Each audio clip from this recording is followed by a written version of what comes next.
for I must hold my tongue. This notion of being caught in a situation as a child from which you can't find any kind of freedom, no way to extrapolate oneself. We begin in this story with a woman had brought two daughters into the house with her, who were beautiful and fair-faced. We see this often. Beauty is often equated with cruelty. But we're told they were vile and black of heart. Now began, we're told, a bad time for the poor stepchild. Is the stupid goose to sit in the parlor with us, said they, the wicked daughters. He who wants to eat bread must earn it. Out with the kitchen wench. They took her pretty clothes away from her, put an old gray bedgown on her, gave her wooden shoes. Shoes are going to factor heavily. And clothing and garments will always be a powerful symbol in these stories. Just look at the proud princess, how decked out she is, they cried and laughed and led her into the kitchen where they make her live in the cinders, ergo Cinderella, right?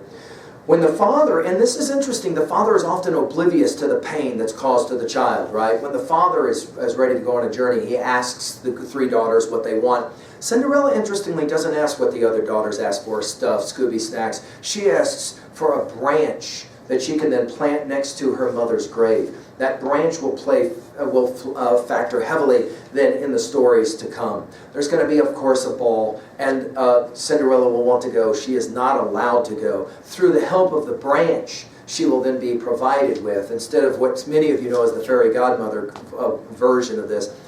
She and the animals will then help to appropriate for her garments. Again, garments will designate for her that she is a beautiful girl, but then when she leaves, of course, she's always trying to get back. There's always been the question, by a number of you even, why is it the case that Cinderella just doesn't own up to the fact that she has in fact been helped, and that in fact she needs the help of the prince's son, who is always handsome in this story, of course. He lays a little bit of a trap for her by putting pitch on the stairs. She leaves her one shoe, and it will be the shoe, not a wooden shoe, but a slipper. And the notion of it being glass is, of course, a Disney creation, right? But anyway, the heel, the shoe, is going to be the way in which the girl will be discovered. We have a very interesting end to this story, though, that is not a part of almost any story that you've probably heard. When the golden slipper is given to the two daughters, the first one will try it on, and the shoe is too small. It's the mother who, of course, wants one of her daughters to be married to the prince, who will say to her, cut off your toe. That way it'll fit in the shoe. The girl does it. It looks like she's going to get away with it, and then we will have blood coming out of the shoe, which is obviously not something we see in Disney at all. And then the second daughter gets to try, but for her it's her heel. And again the mother says, cut off the heel. So you can kind of see these two daughters are being tortured to some degree to try to conform to a certain kind of expectation of society. But it still doesn't work. Ultimately it's Cinderella. Of course, we're going to have the famous ending of Cinderella. It isn't just that Cinderella gets to be married, but we're told that when the betrothed couple went to church, the elder was at the right side daughter, and the younger was at the left, and the pigeons that had helped earlier in the story pecked out one eye of each of them. So you got birds pecking out the eyes of the daughters. Afterwards, as they came back, the elder was at the left, the younger at the right, and again the pigeons pecked out the other eye. Thus, for their wickedness and falsehood, they were punished with blindness as long as they lived. Let's say really quickly a couple of things here. Mutilation is a part of a lot of these stories, and kind of grotesque mutilation. We'll get to a story in a second that's even more grotesque on this count. And we'll play the game as well of pointing out that you get what you deserve in some ways. It's almost a tautology that it is what it is, but that life is suffering. But it appears that at least those who are most wicked will in the end get punished. And again, Cinderella, the story itself, has been used to try to defend the notion that when children are in the worst of circumstances, they got to believe in something. And believing that help is coming in the form of a prince or whatever is foundational to many, many of these stories, right? The idea of keep hope alive and all of that. Little Red Riding Hood I mentioned. Let's go ahead and quickly just talk for a few minutes about this story, because it too, I think, is a powerful statement of theodicy. Why it is that the case that bad things happen and the like, all right? So let's go to work with this story for just a few moments. Little Red Riding Cap, or Little Red Cap as it sometimes is translated. The English version of this story, the well-known Little Red Riding Hood, is probably derived. We're looking at Little Red Cap, which is the German version, the Grimm brother version. Little Red Cap is told to get on to Grandma's house. She'll mess around in the woods instead, and that is the door that's left open for the wolf to come in. And we're told that the wolf will come in and devour the grandmother, and then of course she'll be prepared here for the young Little Red Cap or Red Riding Hood. Of course, what big ears you have, etc., what big teeth you have, and ultimately she is eaten. It is the being eaten, however, that will lead then to the middle part of the story, where the huntsman, and let's put this in our notes, the huntsman is central figure in a lot of these stories. He's usually solo act, he's all by himself, he's usually considered strong, powerful, dynamic, but he lives in the woods and he's a man of the woods.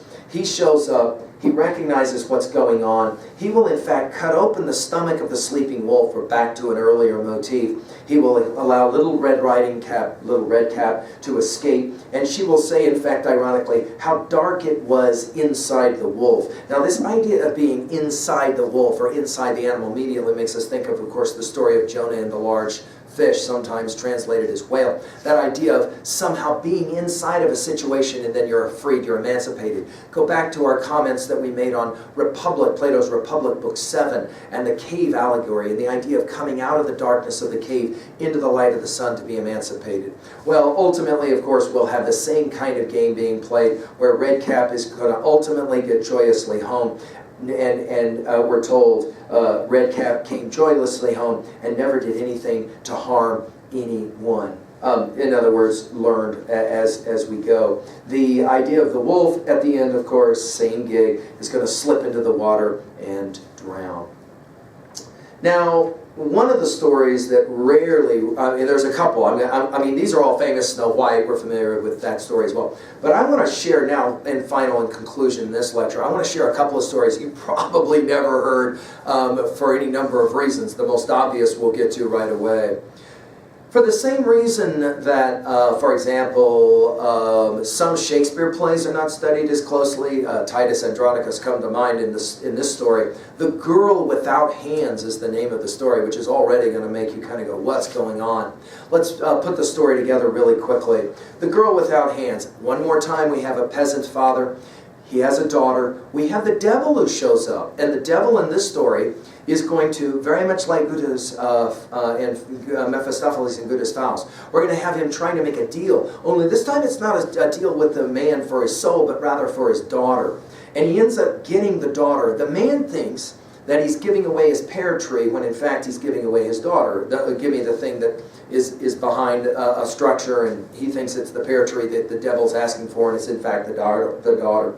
We're told the next morning that the devil comes after he has taken the beautiful girl, and he will want then for the young girl's hands to be cut off, so that way she can't wipe away the tears, which is kind of the thing that keeps the girl clean, and therefore the devil can't quite take her away. This notion of cleanliness or purity. So again, he says to the miller, cut off the girl's hands, or else I can't get the better of her. And the miller was shocked and answered, quote, how can I cut off my own child's hands? We think of Lavinia again in Shakespeare's Titus Andronicus, a play of great disturbing scene where poor Lavinia is brutalized by men, and then her tongue is cut out and her hands cut off. And we have a similar kind of thing going on here. How can I cut off my own child's hands? This, by the way, for your notes, will remind us of Priam being told that he has to kill Paris, Laius being told to the king of Thebes that he has to kill Oedipus. This idea of sacrificing the child and the parents saying, I can't do it.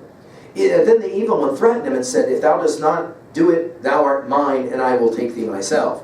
And interestingly, the father, instead of saying, fine, I'll give my soul up to save my daughters, the father became alarmed, promised to obey him. So he goes to the girl and he says, and we're going to think of Judges 11 here, and the whole story of sacrificing your daughter, Jephthah, the story of Jephthah, sacrificing your daughter to gain something, right? We remember that Hamlet will say of Polonius that he must be Jephthah, sacrificing Ophelia. We're going to get the same game.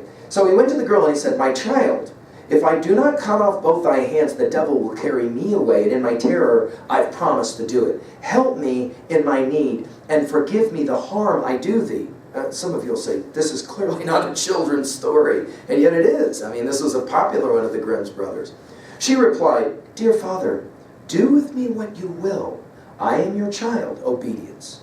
Thereupon, she laid down both her hands and let them be cut off. So this is the girl without the hands. The devil came for the third time, but she had wept so long and so much on the stumps that after all, they were quite clean. Then he had to give in and had lost all right over her.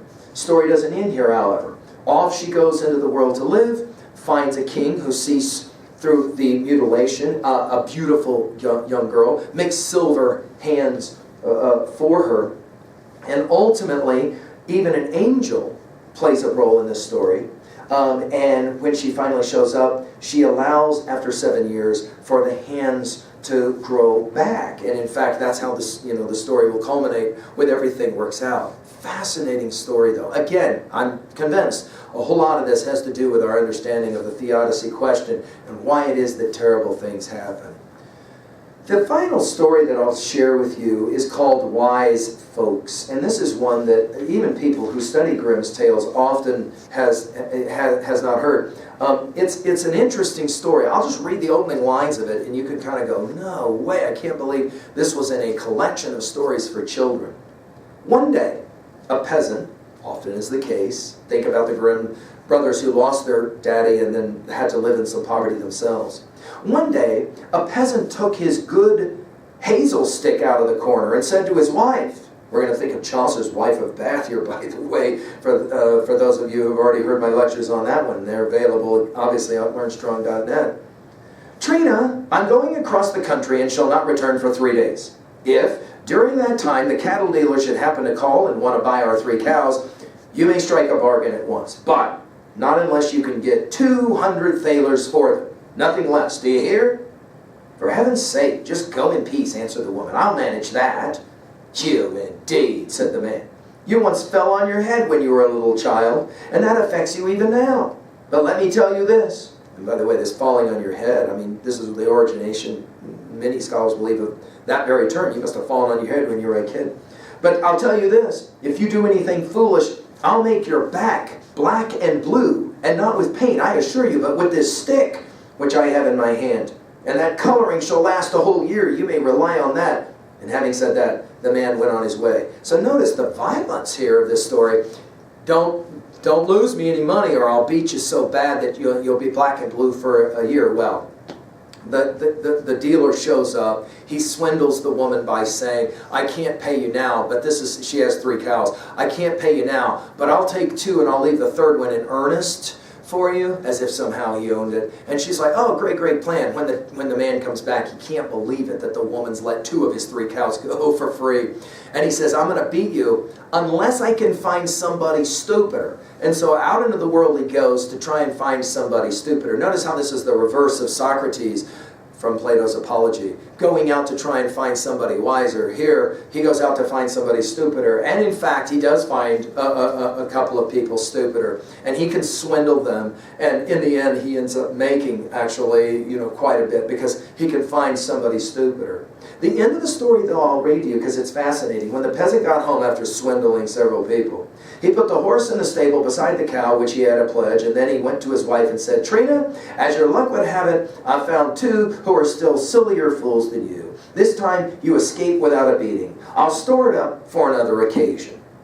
Then he lighted his pipe, sat down in his grandfather's chair, and said, "It was a good stroke of business to get a sleek horse and a great purse full of money into the bargain for the 2 lean cows." This is what he swindled from the others. "If stupidity always brought in as much as that, I would be quite willing to hold it in honor." So thought the peasant.